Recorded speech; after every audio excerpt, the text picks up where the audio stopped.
मुद्दा महाराष्ट्राचा मध्ये मी विशाल पाटील आपल्या सगळ्यांचं स्वागत करतो आणि संपूर्ण दिवसभरात कुठले महत्त्वाचे मुद्दे असतील जे ठरतील मुद्दे महाराष्ट्राचे जाणून घेणार आहोत पुढच्या तासाभरामध्ये। मात्र सुरुवातीला या क्षणाची गोवर संदर्भातली सगळ्यात मोठी बातमी ती म्हणजे राज्यात गोवरचा धोका हा दिवसेंदिवस वाढत चाललेला आहे।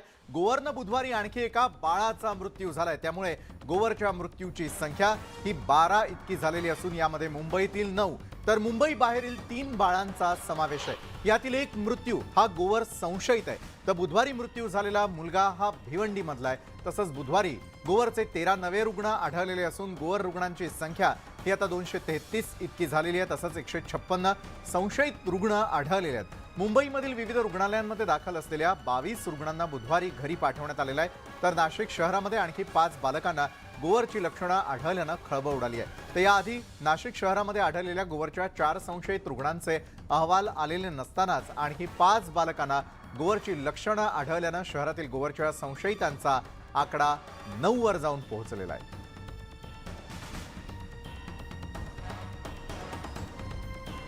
राज्यामध्ये गोवर प्रतिबंधित लसीकरणाला वेग आलेला असताना दुसरीकडे मात्र आरोग्य यंत्रणेसमोर गोवर आजाराचं सर्वात मोठं आव्हान असल्याचं पाहायला मिळत आहे, कारण गोवरच्या रुग्णसंख्येमध्ये दिवसेंदिवस वाढ होताना दिसते। राज्यामध्ये गोवर प्रतिबंधित लसीकरणाचा वेग जरी दिसून येत असला तरी देखील आता आरोग्य यंत्रणेसमोर हे सर्वात मोठं आव्हान उभं झाल्याचं दिसतंय, कारण विविध शहरांमध्ये गोवरचे रुग्ण वाढत असल्याचं दिसतंय, तर मृतांचा आकडा हा गोवरमुळे आतापर्यंत 12 इतका झाल्याचं देखील समोर आलंय।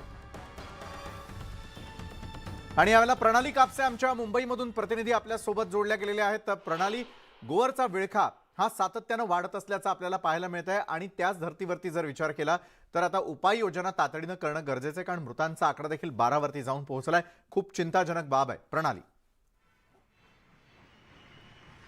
अगदी खरं आहे विशाल, आपण जर बघितलं तर आधी मुंबई, भिवंडी आणि मालेगाव इथं आपल्याला गोवरचा प्रादुर्भाव दिसून येत होता, परंतु आता तो नाशिकमध्ये सुद्धा वाढायला लागलेला आहे। दुसरीकडे थंडीमध्ये सुद्धा वाढ झालेली आहे आणि त्यामुळं जे व्हायरल इन्फेक्शन आपण म्हणतो त्याला सुद्धा मोठ्या प्रमाणावर वेग येताना दिसतोय आणि म्हणूनच लहान मुलांमध्ये, मोठ्या माणसांमध्ये तापाचं प्रमाण जे आहे ते वाढताना आपल्याला दिसतंय।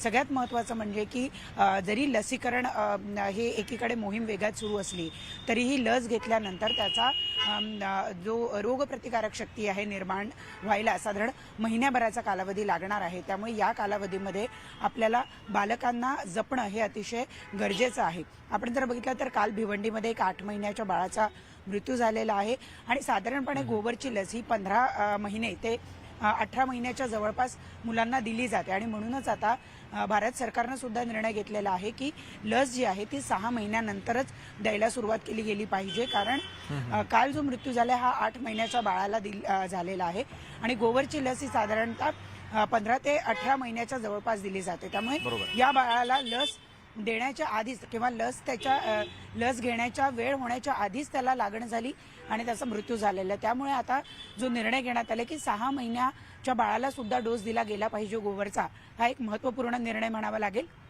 आणि त्यामुळे ज्या बालकांचा आत्ता गेल्या 6 महिन्यामध्ये जन्म झालेला आहे किंवा 6 महिन्यापूर्वी जन्म झालेला आहे, या बाळांना त्यांचा डोसची वेळ पूर्ण होण्याच्या आधीच हा डोस दिला जाणार आहे। त्यामुळे सुद्धा गोवरचा वाढता जो प्रादुर्भाव आहे तो कमी करण्यामध्ये आपल्याला यश येऊ शकतं। नक्कीच वयोमर्यादा यापूर्वीपर्यंत होती, मात्र ती आता काढून लवकरात लवकर लसीकरणावरती भर दिला जाताना दिसतोय। मालेगावचे प्रतिनिधी बब्बू शेखही आपल्यासोबत जोडले गेलेले आहेत। बब्बू, एका बाजूला मुंबईमध्ये गोवरचं प्रमाण वाढताना दिसतंय, उपनगरांमध्ये देखील ते वाढताना दिसतंय, तर तिकडे मालेगाव देखील हॉटस्पॉट ठरत असल्याचं यापूर्वीच शंका वर्तवली गेलेली होती। काय परिस्थिती आहे आज मालेगावामध्ये बब्बू? विशाल, गेल्या आठवड्यात इथे गोवरचे 44 रुग्ण सापडले होते। त्याच्यानंतर महापालिका प्रशासनाने उपाययोजना करण्यास सुरुवात केलेली आहे। आणखी 12 रुग्ण सापडलेले आढळून आलेले आहे। तर एकूण जी संख्या आहे ती 56 झालेली आहे आणि त्याच्यामुळे प्रशासन आता अलर्ट मोडवर आलेलं आहे। आणि विशेष म्हणजे मुस्लिम समाजात कोणतीही लस घेण्यात थोडासा गैरसमज असतो, हा गैरसमज दूर करण्यासाठी महापालिका आयुक्त भालचंद्र गोसावी, आरोग्य अधिकारी सपना ठाकरे यांनी धर्मगुरूंची, मौलानांची बैठक घेतली आणि त्यांना आवाहन केलं की तुम्ही समाजात जाऊन जनजागृती करा का हे लसीकरण करणं किती गरजेचं आहे. यात MIMचे आमदार मुफ्ती इस्माईल बी सहभागी झाले होते आणि सर्व मिळून धर्मगुरूंची आता मदत घेतली जात आहे. आणि एकूण जे 14 आरोग्य केंद्र आहे त्याच्या अंतर्गत 550 केंद्रावर लसीकरण सुरू करण्यात आलेलं आहे. एकूणच गोवरचा प्रादुर्भाव वाढू नये यासाठी महापालिका प्रशासनाने कंबर कसलेली आहे आणि वेगवेगळ्या उपाययोजना केल्या जाते. ज्या बालकांना गोवरची लागण झालेली आहे ते त्या गंभीर धोक्याच्या बाहेर आहे. काही बालकांना तर घरी पण सोडण्यात आलेले आहे. मोजके 2-4 बालकं जे त्यांच्यावर उपचार सुरू आहे. विशाल, बरोबर आहे. मात्र नियंत्रणात ठेवण्यासाठी आत्ताचे सुरू असलेले नेमके त्या ठिकाणी तातडीचे उपाययोजना काय केल्या जाताना दिसतात. जसं प्रणाली यांनी सांगितलं की वयोमर्यादा जी होती ती देखील कमी करून लवकरात लवकर जन्माला आलेल्या बाळांना देखील 6 महिन्यांच्या आतमध्ये लसीकरणावरती भर दिला जाणार आहे. विशेष म्हणजे 9 ते 18 महिन्याच्या बालकांनाही गोवरची लस दिली जाते. मात्र आता जो केंद्र शासनाने निर्णय घेतलेला आहे का 6 महिन्यापासून ती बालकालाही लस देण्यात यावी यासाठी महापालिका प्रशासनाने उपाययोजना केलेल्या आहे. आणि ते अंगणवाडी सेविका असो, मदतनीस असो किंवा इतर जे महापालिकेचे कर्मचारी आहे ते वार्डात जाऊन लसीकरण करण्याचा प्रयत्न करत आहे. लोकांना समजूत काढत आहे आणि लसीकरण केलं जात आहे. बरोबर. सर्व स्तरावरती गोवर प्रतिबंधात्मक उपाय जे आहेत त्या संदर्भात तातडीनं आता बैठका सुरू झालेल्या आहेत आणि तितक्याच तातडीनं नागरिकांनी देखील सहभागी होऊन गोवरचा प्रसार थांबवणं गरजेचं आहे. धन्यवाद प्रणाली आणि धन्यवाद बब्बू शेख आपण दिलेल्या या सविस्तर माहितीसाठी. त्यानंतर वळणार आहोत आपण पुढच्या बातमीकडे आणि ती म्हणजे केंद्र सरकारनं गोवर संसर्ग असलेल्या भागांमधील 5 वर्षांपर्यंतच्या सर्व मुलांना लसीचे 3 डोस देण्याचा निर्णय घेतलेला आहे. आणि आतापर्यंत देशात मुलांना गोवरच्या लसीचे 2 डोस दिले जात होते. आता पहिली लसही 9 ऐवजी 6 महिन्यातच दिली जाईल. तसंच 9 महिन्यांवरील बालकांना गोवर लसीची अतिरिक्त मात्रा देण्यात यावी असे आदेश देण्यात आलेले आहेत. बिहार, गुजरात, हरियाणा, झारखंड, महाराष्ट्र आणि केरळमधील काही भागांमध्ये मुलांमध्ये गोवरचा संसर्ग हा वेगानं पसरत असतानाच सरकारनं हे पाऊल उचललंय. तर संबंधित जिल्हाधिकाऱ्यांना दररोज लसीकरण करण्याचे निर्देश देण्यात आलेले आहेत. तसंच केंद्रीय आरोग्य मंत्रालयाकडून उच्चस्तरीय मेडिकल टीम झारखंड, गुजरात आणि केरळला रवाना करण्यात आलेल्या आहेत.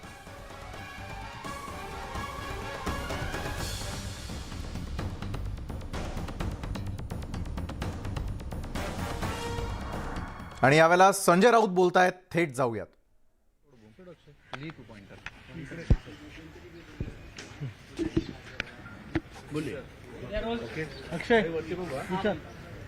सर, काल सुप्रीम कोर्टात निवडणूक आयोगाच्या संदर्भात सुनावणी झाली आणि त्यावेळेस सुप्रीम कोर्टाने केंद्र सरकारला खडेबोल सुनावलेले आहेत. कारण की एकाही निवडणूक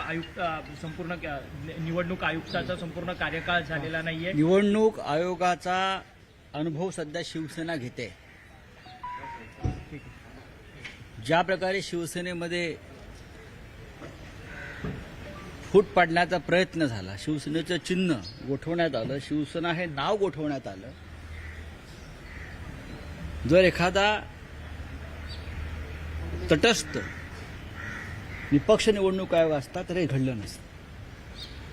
पण या देशातल्या सगळ्या घटनात्मक संस्था या दबावाखाली काम करतात असं जे बोललं जात आहे त्याच्यामध्ये निवडणूक आयोग सुद्धा आहे ह्याच्यावर सर्वोच्च न्यायालयानं शिक्कामोर्तब केलेलं आहे. निवडणूक आयोगानं शेषन यांचा उल्लेख केला. आपण पाहिलं असेल की शेषन यांच्यानंतर एक मजबूत निवडणूक आयुक्त लाभला नाही. बाळासाहेब ठाकरे, शिवसेना प्रमुख, माननीय हिंदुहृदय सम्राट यांचंही तेच म्हणणं होतं शेषन यांच्या संदर्भात. आणि म्हणूनच शेषन हे निवृत्तीनंतर राष्ट्रपती पदासाठी उभे राहिले स्वतंत्रपणे. तेव्हा या देशामध्ये एकमेव शिवसेना हा पक्ष होता. बाळासाहेब ठाकरेंनी शेषन यांना बिनशर्त पाठिंबा देऊन शिवसेनेकडली सगळी मतं शेषन यांना दिली. हे यासाठी की शेषन यांचा कणखर, घटनेचं रक्षण करणारा, कायद्याचं पालन करणारा, कोणत्याही दबावाखाली न झुकणारा निवडणूक आयुक्त आम्ही पाहिला. आणि अशाच प्रकारचा राष्ट्रपती देशाला हवा होता. म्हणून मी सर्वोच्च न्यायालयाचं माझ्या पक्षातर्फे आभार मानतो कि त्यांनी लोकभावनेला वाचा फोडली. से गंभीर आरोप सुप्रीम कोर्ट ने लगाया है कि सेंट्रल को जो है सीईसी और ईसी को अपॉइंट अपने मन से नहीं करना चाहिए. कैसे देखते हैं लगातार ये तो घटनात्मक संस्था है सर. ये घटनात्मक संस्था, इलेक्शन कमीशन ये घटनात्मक संस्था है, संवैधानिक संस्था है और सबसे महत्वपूर्ण संस्था है.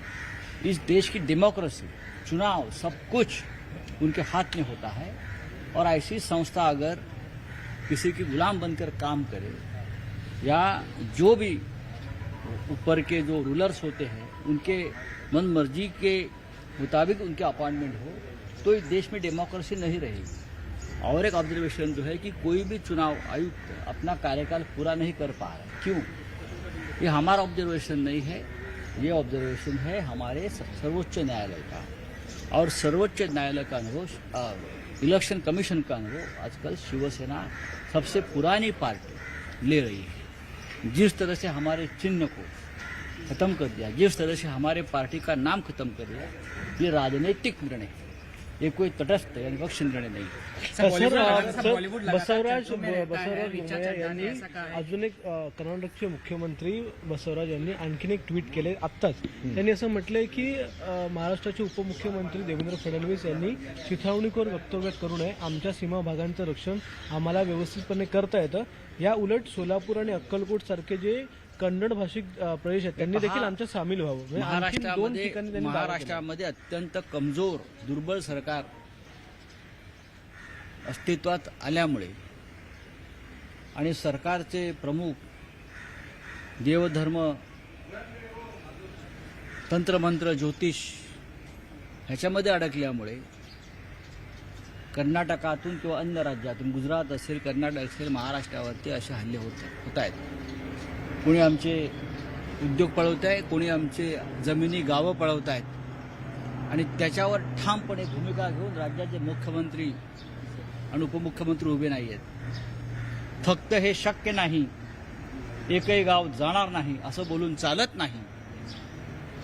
कर्नाटकच्या मुख्यमंत्र्यांनी महाराष्ट्राच्या वर्मावर घाव घातलेला आहे. आम्हाला लाज वाटली पाहिजे महाराष्ट्राचं राज्य करताना. आतापर्यंत कोणत्याही कर्नाटकच्या मुख्यमंत्र्याची अशी हिंमत झाली नव्हती. ते मुख्यमंत्री भारतीय जनता पक्षाचे आहेत आणि तुम्हीही भाजपचे राज्यकर्ते आहात, हे जरा लक्षात घ्या. म्हणजे असं आतून काय संगनमत चाललंय का की गुजरातने महाराष्ट्राचे उद्योग पळवायचे आणि कर्नाटकने महाराष्ट्राची गावं, तालुके, जिल्हे पळवायचे आणि हा महाराष्ट्र देशाच्या नकाशावरून खतम करायचा, हा सह्याद्री, हा छत्रपती शिवाजी महाराजांचा महाराष्ट्र.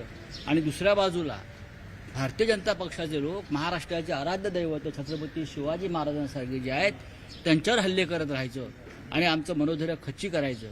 अशा प्रकारचं एक मोठं षडयंत्र कुठे पडद्यामागे रचलं जाते का, अशी आता भीती वाटते. पण सांगतो, सरकार कमजोर असेल महाराष्ट्राचं, सरकार दुर्बल असेल महाराष्ट्राचं, सरकार मिंध्य असेल महाराष्ट्राचं, पण आजही शिवसेना, माननीय उद्धव ठाकरे यांच्या नेतृत्वाखालची शिवसेना महाराष्ट्रावर आलेलं प्रत्येक संकट परतवून लावील. 106 हुतात्मे झाले आहेत. अजून आम्ही हुतात्मे देऊ, रक्त सांडू. आम्हाला तुरुंगाची आणि रक्त सांडण्याची भीती नाही. महाराष्ट्रानं सीमा प्रश्नासाठी, शिवसेनेनं सीमा प्रश्नासाठी एकमेव पक्ष आहे. 69 हुतात्मे दिले आहेत.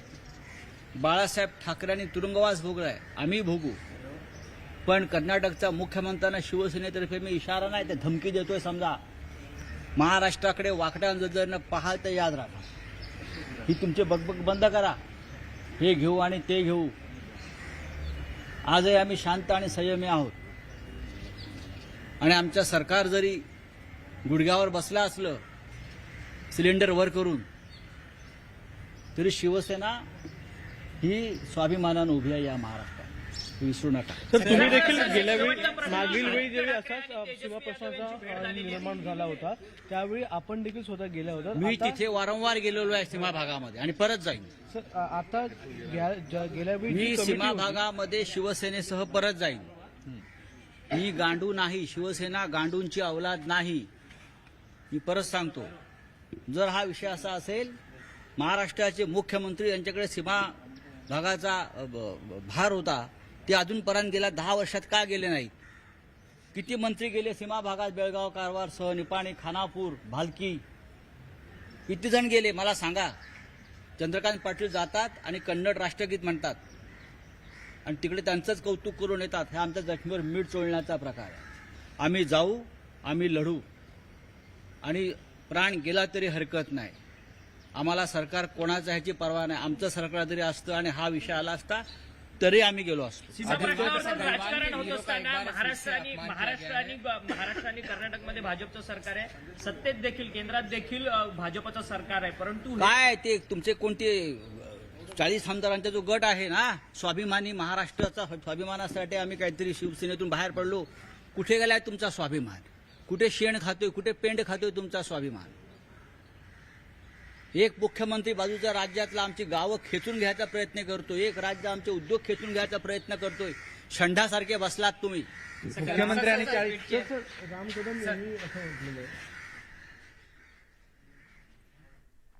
तर संजय राऊतांची सुरू असलेली पत्रकार परिषद आपण यावेळेला पाहतोय. सीमावादावरती परखड असं मत व्यक्त करत असताना आम्ही त्या ठिकाणी पुन्हा एकदा जाणार आहोत आणि गेल्यानंतर त्या ठिकाणी पुन्हा एकदा सीमावासियांचे प्रश्न सोडवण्यासाठी पुढाकार घेणार असल्याचं म्हटलेलं आहे. महाराष्ट्राचं खच्चीकरण करण्याचा हा संपूर्ण डाव असल्याचा घणाघातही त्यांनी यावेळेला तिथल्या सरकारवर केला. राज्याकडे वाकड्या नजरेनं पाहाल तर मात्र खबरदार, अशा प्रकारचा थेट इशारा आज संजय राऊतांनी दिलेला आहे. आणि आमच्या संयमाचा अंत पाहू नका असं देखील संजय राऊत म्हणतात.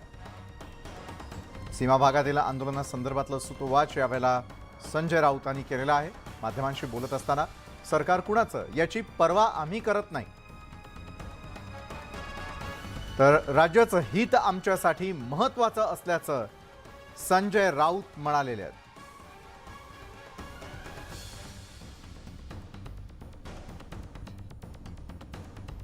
या क्षणाची सर्वात मोठी बातमी, कानडी राज्यकर्त्यांचं कुणामुळे फावतंय? संजय राऊतांनी माध्यमांशी बोलताना उपस्थित केलेला मुद्दा. आधी उद्योग गुजरातला पळवल्याचा थेट घणाघात त्यांनी केलेला आहे. तर आता महाराष्ट्र तोडण्याचा कट देखील आखला जात असल्याचं संजय राऊत म्हणालेले आहेत. महाराष्ट्राचं खच्चीकरण करण्याचा हा संपूर्ण डाव आहे. राज्याकडे वाकड्या नजरेनं पाहाल तर मात्र खबरदार, संजय राऊतांनी एक प्रकारे दिलेला हा इशारा. तर आमच्या संयमाचा अंत पाहिला जात असून तो पाहू नका असा सज्जड दमही त्यांनी केंद्राला दिलाय.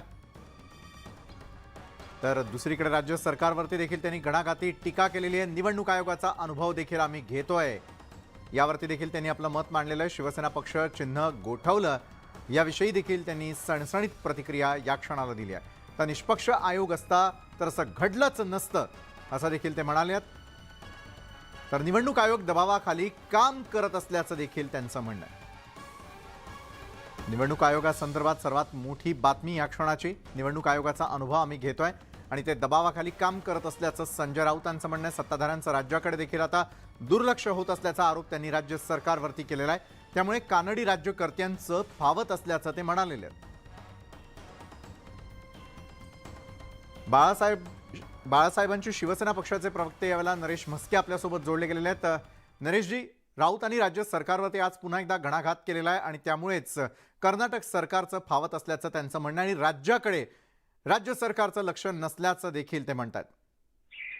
बघा, संजय राऊत त्यांचं काम आहे, त्यांना नेमून दिलेलं काम आहे की सरकारच्या विरोधात बोलणं. त्यांचं ते काम करत आहेत. राज्य सरकार काम करते की नाही हे नागरिक सांगणार आहेत, महाराष्ट्रातील जनता सांगणार आहेत. त्यामुळे जनतेने आज शिक्कामोर्तब केलेलं आहे एकनाथ शिंदे आणि फडणवीस सरकारवरती की या 2.5 ते 3 महिन्याच्या कालावधीमध्ये त्यांनी जे निर्णय घेतलेले आहेत, अनेक पेंडिंग विषय त्यांनी संपवलेले आहेत.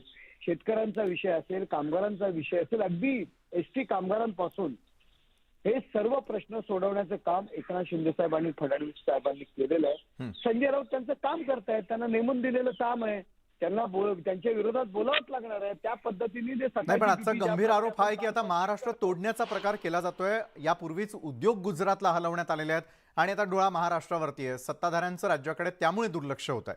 नरेश, हे बघा उद्योगासंदर्भात याचा सगळा उहापोह झालेला आहे. या पूर्वीच तो उद्योग त्या तिकडे गेलेले आहेत. त्या उद्योगासंदर्भात एकतरी पेपर दाखवा अशा प्रकारची घोषणा सुद्धा आपण केली होती. एकतरी मिटिंग घेतली होती का मुख्यमंत्र्यांनी? हे काहीही दाखवू शकले नाहीत. केवळ टीका करणं हा एकमेव त्यांचा उद्योगाचा राहिलेला आहे.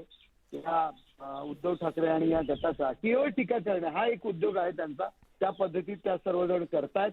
लोक सुद्धा त्यांना त्याची दखल घेत नाहीये आणि अशा पद्धतीने त्यांचं चालू आहे. त्याच्यामुळे मला वाटत नाही की त्याच्याविषयी जास्त बोलणं गरजेचं वाटतंय मला. धन्यवाद आपण दिलेल्या या सविस्तर प्रतिक्रियेसाठी. तर संजय राऊत यांनी यावेळेला थेटपणे सरकारवरती निशाणा साधलेला असताना नरेश म्हस्के यांनी देखील सरकार काम करते की नाही हे जनता ठरवेल, संजय राऊतांना नेमून दिलेली कामं ते करत असल्याचं ते म्हणाले. स्वाभिमानी शेतकरी संघटनेचे नेते रविकांत तुपकर हे शेतकऱ्यांच्या मागण्यांसाठी मुंबईतील अरबी समुद्रामध्ये अनेक कार्यकर्त्यांसोबत जलसमाधीसाठी निघालेत. सोयाबीन आणि कापसाला योग्य भाव मिळावा म्हणून ते हे आंदोलन करतायत. रविकांत तुपकरांना मुख्यमंत्र्यांनी चर्चेसाठी बोलावलेलं आहे. दुपारी सह्याद्री अतिथीगृहामध्ये ही बैठक होणार आहे आणि त्यांच्याशी संवाद साधलेले आमचे प्रतिनिधी प्रमोद पाटील यांनी पाहूया.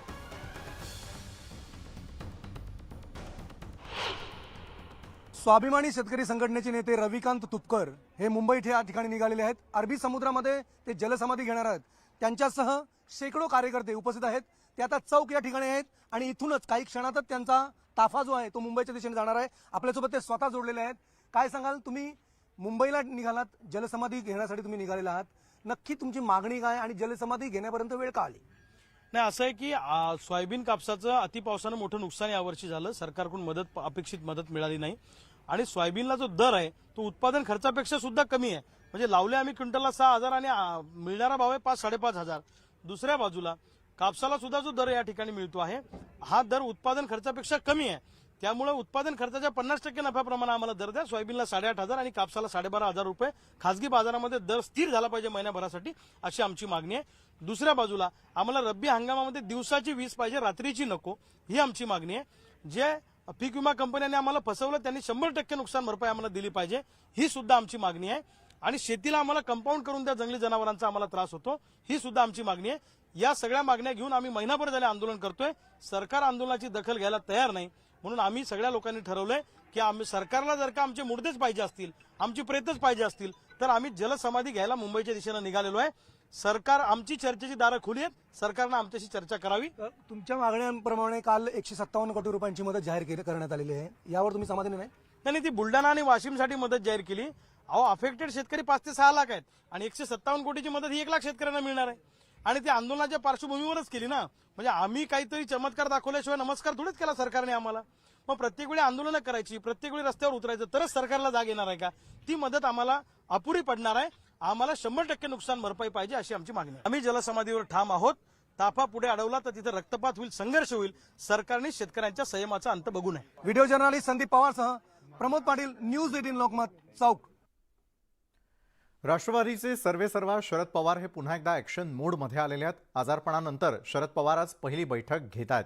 आगामी निवडणुकांच्या पार्श्वभूमीवरती राष्ट्रवादीच्या प्रदेश कार्यालयामध्ये वरिष्ठ नेत्यांसोबत ही बैठक पार पडणार आहे. तर राष्ट्रवादी काँग्रेसमध्ये पुन्हा एकदा तसाच जोश आणण्यासाठी पुन्हा एकदा आजारपणानंतर राष्ट्रवादीचे सर्वेसर्वा शरद पवार हे बैठकीसाठी सज्ज झालेले आहेत. आज त्यांनी या बैठकीसाठी बोलावलेलं आहे. राष्ट्रवादी काँग्रेसची आज बैठक होणार आहे आणि शरद पवार पुन्हा एकदा ॲक्शन मोडमध्ये आल्यानंतर राष्ट्रवादीचे जे सर्व नेते मंडळी आहेत, कार्यकर्ते, त्यांना देखील त्या ठिकाणी बोलावण्यात आलेले आहे. खास करून वरिष्ठ नेत्यांचा समावेश या बैठकीदरम्यान असणार आहे. तर राष्ट्रवादी काँग्रेसची ही बैठकही पुढची रणनीती ठरवण्याच्या दृष्टीनं महत्त्वपूर्ण असेल.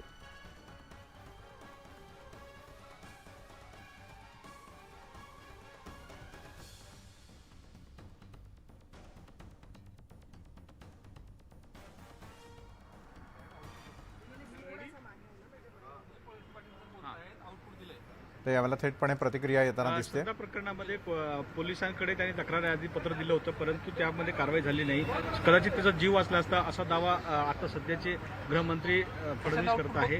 त्या काय मत आहे सर, कसं याच्याकडे बघता आपण? अशा प्रकारचे अनेक पत्र किंवा अनेक तक्रारी या वेगवेगळ्या पोलीस स्टेशनला दिल्या जातात, परंतु पोलीस स्टेशननी त्याचा जो कॉग्निझन्स घ्यायला पाहिजे किंवा त्याच्यावर तातडीने कारवाई करायला पाहिजे. तर ती कारवाई न झाल्यामुळं ही अशी घटना घडली आहे. तर ज्या पोलीस स्टेशनला त्यांनी तक्रार दिली आणि त्याच्यावर कारवाई केली नाही, त्या संबंधित त्याच्या विरोधामध्ये सरकारने कारवाई केली पाहिजे. सर त्यामध्ये एक नवीन खुलासा आलेला आहे की त्या प्रकरणात पोलिसांनी तिचा 2दा जबाब घेतला होता आणि त्यानंतर तिने तक्रार सुद्धा मागे घेतली होती. रागाच्या भरात ती तक्रार केली असं पोलिसांनी तिला लेखी कळवलं. आता ही सगळी माहिती माझ्याजवळ नाही आहे, परंतु तसं जर असेल तर मग सरकारच्या वतीने जे सांगितलं गेलं की जे याच्यामध्ये जीव वाचला असता तर त्याच्यामध्ये तथ्य नाही. पोलिसांनी कॉग्निझन्स घेतला नसेल तर संबंधिताच्या विरुद्ध कारवाई व्हायला पाहिजे आणि कॉग्निझन्स घेतला असेल तर शेवटपर्यंत त्याच्या संदर्भामध्ये पोलिसांनी कारवाई केली का हे सुद्धा बघावं लागेल. दिशा सालील प्रकरणामध्ये सर सीबीआय दिशा सालील प्रकरणामध्ये सीबीआयने एक वेगळाच या ठिकाणी निकाल दिला आहे. त्यांनी म्हटलं आहे की त्यांचं आकस्मिक मृत्यू झाला आहे. सगळं ते अजित ठाकरे यांच्याशी जोडण्याचा प्रयत्न केला जात होता. सुशांत सिंग राजपूत यांच्या प्रकरणामध्येही तसंच करण्यात आलं होतं. बरं झालं आता सगळ्यांची खात्री त्याच्यामध्ये झाली, कारण सीबीआय ही केंद्र सरकारची यंत्रणा आहे आणि पहिल्यापासून राज्य सरकारचं हेच म्हणणं होतं किंवा मुंबई पोलिसांचं हेच म्हणणं होतं की ही 2 अलग अलग प्रकरणं आहेत, याच्यामध्ये एकमेकाशी काही संबंध नाही, पण फक्त राजकीय हेतूनं कोणाला तरी बदनाम करण्याच्यासाठी किंवा आदित्य ठाकरेंना बदनाम करण्यासाठी अशा प्रकारची मोहीम चालवली गेली. तर सोलापूर कर्नाटकच्या मुख्यमंत्र्यांनी आता थेट अक्कलकोटवर पण दावा केलाय. पहिला त्यांनी जतवर केला, आता अक्कलकोटवर केला. असं आहे, नुसता दावा केल्यामुळं ती गावं लगेच त्यांना मिळतील अशातला काही भाग नाही. एकतर हा विषय सबज्युडिस आहे, कोर्टामध्ये पेंडिंग आहे कर्नाटकचा आणि महाराष्ट्राच्या काही गावांचा. त्यामुळं आता नव्यानं काही गावं आम्हाला द्या असं म्हणणं हे नवीन वादाला तोंड फोडण्यासारखं आहे. भारतीय जनता पक्षाच्या ज्येष्ठ नेतृत्वाने याच्या संदर्भामध्ये बोमाईंना समजून सांगितलं पाहिजे आणि त्याच्या संदर्भामध्ये कारवाई केली पाहिजे.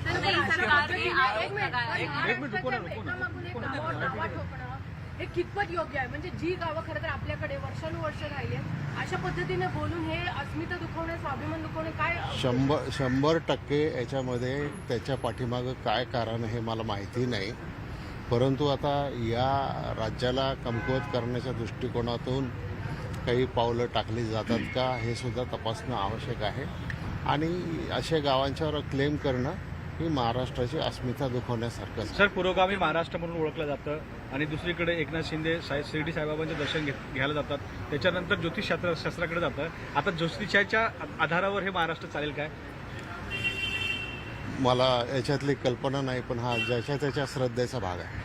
आज सर राष्ट्रवादीची बैठक आहे, काय बैठकीमध्ये नेमकं नियोजन करण्यात आलं आहे? आता बैठकीमध्ये आगामी येणाऱ्या निवडणुका आणि त्याच्या संदर्भामध्ये पक्षातर्फे करायची जी काही तयारी आहे किंवा काही ॲक्शन्स आहेत तर त्याच्या संदर्भामध्ये चर्चा होईल. अर्थात आल्यानंतर माननीय पवारसाहेब याच्या संदर्भामध्ये अधिक स्पष्टता देईल. शेवटचा प्रश्न, महाविकास आघाडीमध्ये प्रकाश आंबेडकर यांना सोबत घेण्यासाठी चर्चा उद्धव ठाकरेकडून सुरू झाली आहे.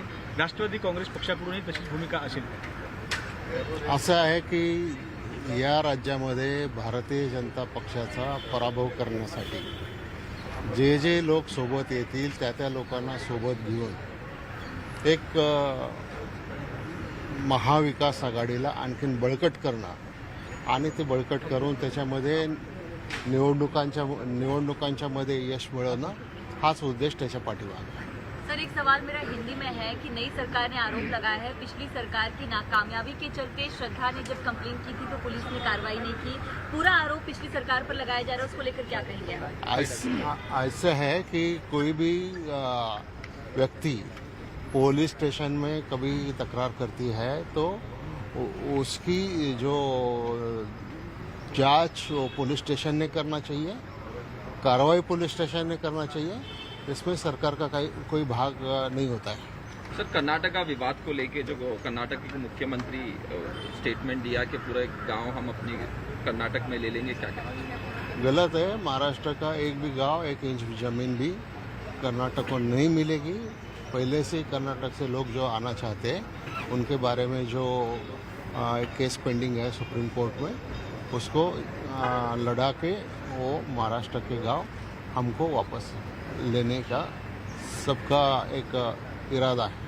सर दिशा सालियन वाले मामले में सीबीआई की जांच आई और उसमें क्लीन चिट दी गई है, ऐसा कुछ भी नहीं था जो इल्ज़ाम लगा रहे थे। ऐसा है कि जो दिशा सालियन केस में और सुशांत सिंह के केस में जो एक संबंध जोड़ने की कोशिश हो रही थी और कोई राजनीतिक नेता का पर्सनल उसका कैरेक्टर असैसिनेशन की बात थी और वो रिस्पॉन्सिबल लोगों से थी, इसीलिए अभी सीबीआई ने जब बताया कि इसमें तर दिलीप वळसे पाटलांची आपण थेट प्रतिक्रिया पाहिली. दिशा सालियन प्रकरण असेल, श्रद्धा वालकर हत्याकांड असेल, या संदर्भामध्ये बोलत असताना दुसरीकडे प्रकाश आंबेडकर यांच्या सोबत जाण्यासंदर्भात ज्यावेळेला माध्यमांनी प्रश्न केला त्यावेळेला मात्र येत्या काळामध्ये भाजपला रोखण्यासाठी ज्यांना ज्यांना सोबत घेता येईल त्याचा विचार सुरू असल्याचं देखील त्यांनी सांगितलं. इतरही महत्त्वाच्या घडामोडी आणि त्याचबरोबर महाराष्ट्राचे महत्त्वाचे मुद्दे कुठले असतील जाणून घेऊयात छोट्याशा ब्रेकनंतर.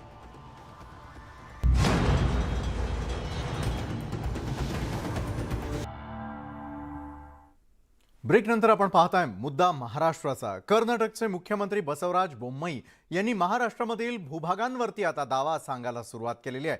आता कर्नाटकच्या मुख्यमंत्र्यांनी आणखी एक धक्कादायक दावा केलेला आहे. मुख्यमंत्री बसवराज बोम्मई यांनी बुधवारी महाराष्ट्रातील सोलापूर आणि अक्कलकोट प्रदेश कर्नाटकचे असल्याचं सांगितलंय. उपमुख्यमंत्री देवेंद्र फडणवीस यांनी सीमावादावरती केलेल्या विधानानंतर प्रतिक्रिया देताना बोम्मई यांनी हे वक्तव्य केलं. कर्नाटकच्या सीमावर्ती जिल्ह्यांमध्ये 1 इंचही सोडण्याचा प्रश्नच उद्भवत नाही. सोलापूर आणि अक्कलकोट हे कन्नड भाषिक भाग कर्नाटकचे असावेत अशी आमची मागणी आहे असं बोम्मई यांनी म्हटलेलं आहे. एका बाजूला सीमावादाचा प्रश्न तर दुसरीकडे बसवराज बोम्मई यांनी केलेला आणखी एक धक्कादायक विधान. बसवराज बोम्मई आता अक्कलकोट संदर्भामध्ये आणि सोलापुरासंदर्भामध्ये विधान करताना पाहायला मिळालेले आहेत. यापूर्वी देखील त्यांनी अशाच प्रकारे दावा जतवरती देखील केलेला होता. तर कर्नाटकचे मुख्यमंत्री बसवराज बोम्मई यांनी महाराष्ट्रातील भूभागांवरती आणखी दावा करायला सुरुवात केलेली आहे. नवा दावा करत असताना बोम्मई यांनी महाराष्ट्रातील सोलापूर आणि अक्कलकोट प्रदेश हे कर्नाटकचे असल्याचं म्हटलेलं आहे. आणि उपमुख्यमंत्री देवेंद्र फडणवीस यांनी सीमावादावरती केलेल्या विधानानंतर आणि दिलेल्या थेट प्रतिक्रियेनंतर बसवराज बोम्मई यांचा आणखी एक विधान आपल्याला ऐकायला मिळत आहे. तर दुसरीकडे कर्नाटकच्या सीमावर्ती जिल्ह्यांमध्ये 1 इंचही सोडण्याचा प्रश्न उद्भवत नसल्याचा दम ते देत आहेत. तर सोलापूर आणि अक्कलकोट हे कन्नड भाषिक भाग कर्नाटकचेच असावेत अशी आमची मागणी आहे असं बसवराज बोम्मई म्हणताना दिसतात. मोठी बातमी राजकीय क्षेत्रातून आणि महाराष्ट्रासंदर्भातली, कारण कर्नाटकच्या मुख्यमंत्र्यांनी आता महाराष्ट्रातील भूभागावरती थेटपणे दावा केलेला आहे.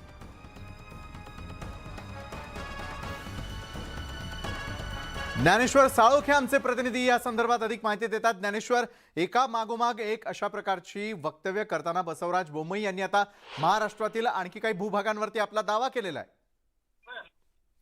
बेताल वक्तव्य आहे ते कर्नाटकांच्या मुख्यमंत्र्यांची सुरूच असल्याचं पाहायला मिळते. खरं तर सुप्रीम कोर्टामध्ये महाराष्ट्राचं पारडं जड होताना पाहायला मिळते आणि नुकतेच एकनाथ शिंदे यांनी या संदर्भातली समिती स्थापन केल्यानंतर सुप्रीम कोर्टातली लढाई तीव्र करू अशा पद्धतीचा इशारा दिल्यानंतर कर्नाटकचे मुख्यमंत्र्यांचा जळफळाट झाल्याचं पाहायला मिळते आणि त्यातूनच त्यांची ही विधानं होताना पाहायला मिळतात. सुरुवातीला जत गावातल्या भागातल्या 40 गावांच्या वरती त्यांनी दावा केला होता, मात्र देवेंद्र फडणवीस यांनी त्यांचा हा दावा खोडून काढला होता आणि त्यानंतर आता पुन्हा एकदा त्यांनी वक्तव्य करत आम्ही या सगळ्या सीमांचं रक्षण करायला किंवा ह्या भूभागाचं रक्षण करायला आम्ही सक्षम असल्याचं म्हटलेलं आहे. एकूणच त्यांनी पुन्हा एकदा या संदर्भातलं ट्विट करून नवा वाद आहे ते समोर आणलेलं आहे आणि त्यामुळे या वादामुळे सुद्धा हा सीमा प्रश्न आणखीन चिघळण्याची शक्यता आहे ती नाकारता येत नाही. खरं तर दोन्ही राज्यपालांनी या संदर्भातली कोल्हापुरात बैठक घेतली होती आणि या भागामध्ये सगळी शांतता प्रस्थापित राहावी, सौहार्दाचं वातावरण राहावं यासाठी प्रयत्न केले होते, मात्र त्याला कुठेतरी फाटा देताना कर्नाटकचे मुख्यमंत्री या ठिकाणी दिसून येतात आणि या मुख्यमंत्र्यांच्या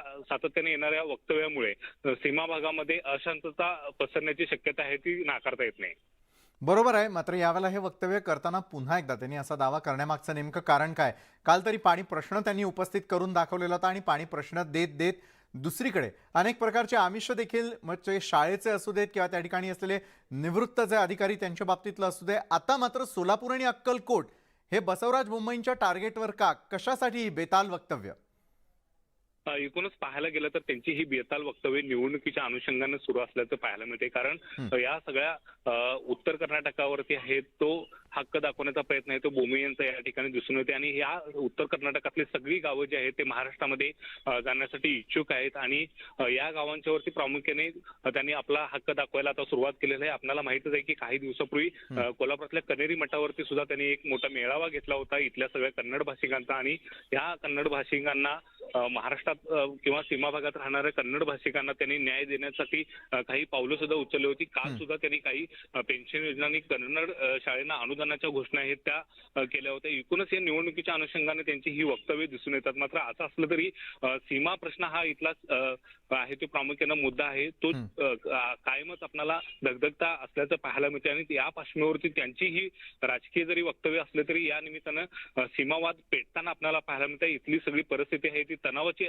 दिसताना पाहायला मिळते. त्यामुळे या मुख्यमंत्र्यांच्या वक्तव्याला कुठेतरी आवर घालण्याची गरज आहे. नाहीतर या भागामध्ये पुन्हा एकदा तणावाची परिस्थिती आहे ती निर्माण होण्याची आणि इथली अशांतता भंग होण्याची जी आहे ती शक्यता नाकारता येत नाही. बरोबर आहे. शांतता भंग करण्यासाठी तर बसवराज बोम्मई असं काही बरळत नाही आहेत ना, असा निश्चितच प्रश्न विचारायला हवा. ज्ञानेश्वर, सीमावर्ती जिल्ह्यांमध्ये 1 इंचही सोडण्याचा प्रश्न उद्भवत नसल्याचं कुठला दावा करताना दिसत आहेत? कुठल्या बेसिसवरती हा दावा बसवराज बोम्मई करताना दिसतात?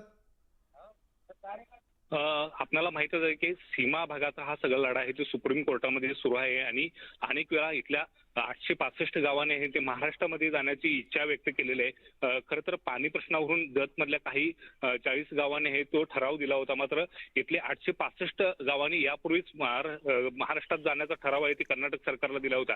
त्याकडे मात्र सोयीस्कर हे दुर्लक्ष करताना पाहायला मिळतात आणि सुप्रीम कोर्टामध्ये या संदर्भातलं महाराष्ट्राचं पारडं जड होत असताना या ठिकाणी मुख्यमंत्री बोम्मई यांच्या प्रयत्नांना कुठेतरी अपयश येताना दिसतंय आणि हे अपयश झाकण्यासाठी ते अशी बेताल वक्तव्य करताना या ठिकाणी दिसून येतात. आणि दुसरं महत्त्वाचं म्हणजे डिसेंबर महिन्यामध्ये हिवाळी अधिवेशन कर्नाटक सरकारचं आहे ते बेळगावमध्ये होणार आहे आणि ह्या हिवाळी अधिवेशनाच्या पूर्वी आपल्या सरकारला टार्गेट केलं जाऊ नये. नक्कीच ज्ञानेश्वर, मी आपल्याकडे येतो. मात्र यावेळेला उद्धव बाळासाहेब ठाकरे गटाचे नेते स्वतः चंद्रकांत खैरे आपल्यासोबत जोडले गेलेले आहेत. चंद्रकांतजी, रोज बोंबाबोंब सुरू असल्याचं बोम्मईंची आपल्याला पाहायला मिळतं. आज पुन्हा एकदा एक बेताल वक्तव्य केलं जातं. सोलापूर आणि अक्कलकोटवरती आपला दावा ठोकतायत बसवराज बोम्मई. हे सगळं चुकीचं आहे. महाजन आयोगाला आपण त्यावेळेसच पेटाळून लावलं होतं आणि इतकं जरी असलं तरी मी या ठिकाणी स्पष्ट आहे की आताच नुकतेच 2 राज्यपालांची बैठक झाली होती कर्नाटकच्या आणि महाराष्ट्राच्या. मग त्या दोन्ही राज्यपालांनी काय केलं, मला हाच प्रश्न विचारायचा. आणि ज्यावेळेस आता महाराष्ट्राची जनता उत्सुकतेने पाहते की आपला बेळगाव, कारवार, निपाणी, भालकी संयुक्त महाराष्ट्र झालाच पाहिजे. आम्ही किती वेळेस घोषणा दिलेल्या बरोबर. लोकसभेमध्ये हंगामा करून टाकला होता आम्ही. लोकसभेमध्ये आम्ही जेव्हा शिवसेना भाजप युतीमध्ये होतो तरी त्या ठिकाणी भाजपच्या सगळ्या तिथल्या लोकांना आम्ही विरोध केला होता आणि हाऊस बंद पाडला होता आम्ही. इतकं असताना सुद्धा त्या ठिकाणी परत त्यांचं उपोषण झालं होतं, आम्ही सोडायला गेलो होतो. माननीय शिवसेना प्रमुख बाळासाहेब ठाकरे यांनी किती सपोर्ट केला होता. आपले जवळपास 65 त्या ठिकाणी या सीमा आंदोलन त्या ठिकाणी मृत्युमुखी झाले शिवसैनिक. मग इतकं असताना सुद्धा त्या ठिकाणी जर यांना कदर नाही आणि तो कुठला बोम्मई आला त्या ठिकाणी काही म्हणतो तो ते बरोबर नाही असत आहे. आणि आपले मुख्यमंत्री त्या ठिकाणी स्ट्रॉंगली त्या ठिकाणी किंवा बाकी सगळे नेते एकत्र येऊन त्या ठिकाणी स्ट्रॉंगली काहीतरी ठराव केला पाहिजे आणि प्रधानमंत्र्यांना भेटलं पाहिजे. खरं म्हणजे प्रधानमंत्र्यांना भेटलं तरच त्या ठिकाणी काहीतरी होईल, नाही तर काय.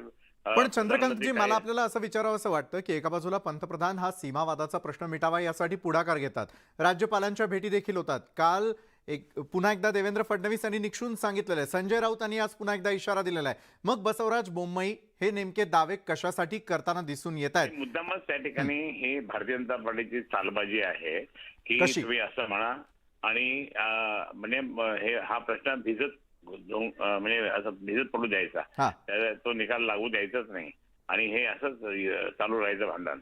म्हणून त्या ठिकाणी भारतीय जनता पार्टीचे जर त्या मुख्यमंत्री असतील तर त्यांनी आपल्या भारतीय जनता पार्टीच्या ह्या उपमुख्यमंत्र्यांनी सांगितलं पाहिजे की मिटाचा वगैरे, तर ते मिटवत नाही काही. मग हा सगळा मुद्दाम जर पाहिला तर आज सीमा प्रश्नासाठी तिथले बेळगाव, कारवार, भालकी, बिदर या भागातली मराठी जनता किती त्रस्त आहे ते. आणि ती मराठी जनता जर त्रस्त असेल तर त्या ठिकाणी मग काहीतरी निर्णय घेतला पाहिजे का नाही. किती त्रास आहे. हटकून त्या ठिकाणी आता बेळगावी केलं आणि तिथे त्या ठिकाणी म्हणजे अधिवेशन घेतात. वगैरे वगैरे. म्हणजे हा एक प्रकारचा मराठी माणसांवर अन्याय आणि अत्याचार करणारे मराठी हे माणसांवरचा करणारे अन्याय सरकार. मात्र सहन केला जाणार का याचा आता राजकारण्यांनी विचार करणं देखील गरजेचं आहे. धन्यवाद चंद्रकांत खैरेजी, आपण न्यूज 18 लोकमत बरोबर बोललात त्यासाठी.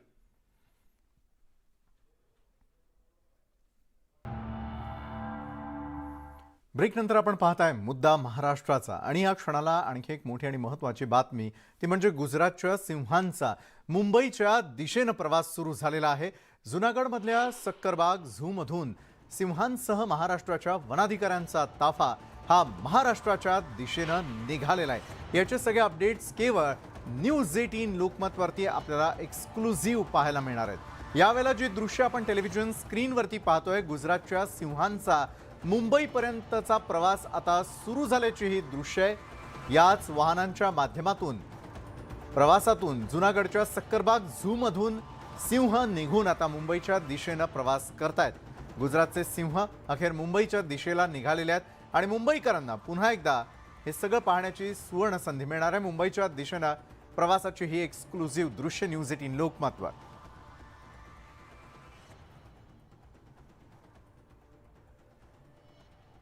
तर विरोधी पक्षनेते अजित पवार यांची प्रतिक्रिया येते, थेट जाऊयात.